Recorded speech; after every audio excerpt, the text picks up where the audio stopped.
سے جڑیے۔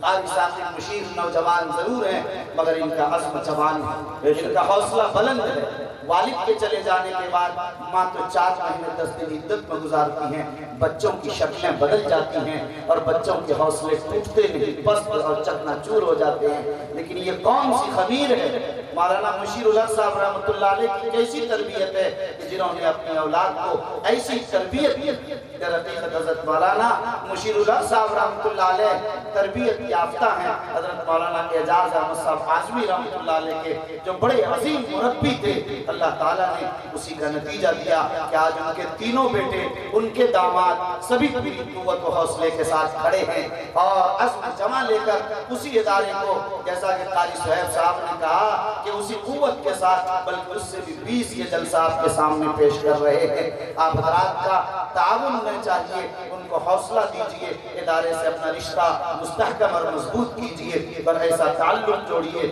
کہ یقین مانیے کہ آپ کے اس تعلق کی بنیاد پر یہ ادارہ چلتا رہے، سرسبز و شاداب رہے اور اس گلستان کے اندر جو درخت رہے یہ لہلہاتا رہے اور یہ کبھی خشک نہ ہو۔ تو میں سمجھتا ہوں کہ آپ کے لیے یہ صدقہ جاریہ ہوگا اور میں سمجھتا ہوں کہ آپ کے لیے یہ چیز بڑی اہم ہوگی۔ جو ادارہ یہاں ترتیل القرآن بھی، جامعہ بشرا للبنات بھی، دونوں ادارے حضرت مولانا نے اپنی حیات میں قائم کیے۔ در حقیقت یہ تحفظ ایمان کا ذریعہ ہے، یہ علم کا، تعلیم کا، تربیت کا مرکز ہے۔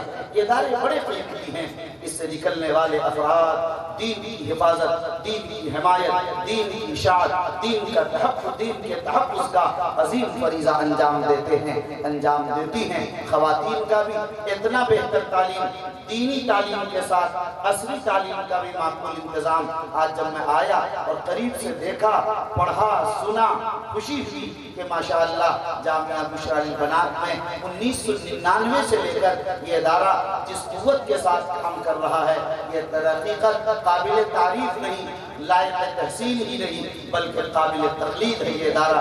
یہ ادارے اور اس انداز کے اداروں کی ہمیں اس کا تعاون کرنا چاہیے، ایسے ادارے قائم کرنا چاہیے، اس لیے کہ دور ٹیکنالوجی کا دور ہے۔ اس دور کے اندر چیزیں آگے بڑھتی ہیں، اسے بڑھانا چاہیے اور ان چیزوں کا تعاون کرنا چاہیے۔ تو میرے بھائیوں، آج ہمارے اور آپ سب کے لیے دونوں ادارے نمونہ اور آئیڈیل ہیں جو حضرت مولانا مشیر الحق صاحب رحمۃ اللہ علیہ چھوڑ کر گئے ہیں۔ اس شہر کی ذمہ داری ہے، اس شہر میں اور اس ادارے میں پڑھنے والے تمام بچوں کے گارجینز کی ذمہ داری ہے کہ جب وہ چلے گئے، آج ان کی وصیت ہے، اس ادارے کو آپ حضرات ترقی دیجئے، پروان چڑھائیے۔ یہی دعائیں ہیں، یہی نیک تمنائیں ہیں۔ جناب قاری ثاقب مشیر، ان کے تمام بھائی اور ان کے ادارے کے تمام اراکین، ذمہ داران، سب کے لیے میری دعائیں بھی ہیں، نیک خواہشات بھی ہیں اور دلی تمنائیں بھی ہیں کہ اللہ تعالیٰ ان حضرات کے ذریعے اس ادارے کو مزید مستحکم فرمائے اور ادارے کے فیضان کو عالمگیر فرمائے اور ادارے کے فیوز و برکات کو قیامت تک جاری ساری فرمائے۔ اللہ اس کی تعلیمی، تعمیری ترقیات کے فیصلے فرمائے۔ اللہ ظاہری اور باطنی فیوز و برکات سے ادارے کو مالا مال فرمائے۔ آمین۔ دعا فرمائے اللہ تعالی ہمیں اور آپ سب کو اپنی مرضیات پر چلائے۔ آمین۔ وآخر دعوانا ان الحمدللہ رب العالمین۔